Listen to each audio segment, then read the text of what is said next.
मित्रांनो, वनस्पतींसाठी आवश्यक असणारी जी काही मूलद्रव्ये आहेत त्यांची साधारणतः संख्या 17 समजली जाते।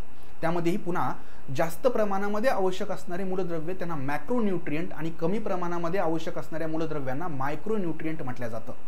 पण या ठिकाणी काही वनस्पतींना काही विशेष असे मूलद्रव्ये देखील आवश्यक असतात।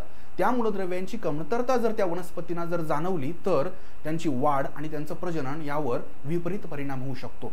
आणि अशा मोजक्या वनस्पतींना पण कमी प्रमाणामध्ये लागणाऱ्या जे काही मूलद्रव्ये आहेत तर त्यांना नॉन इसेन्शियल एलिमेंट्स किंवा ट्रेस एलिमेंट्स नावाने देखील ओळखले जातं।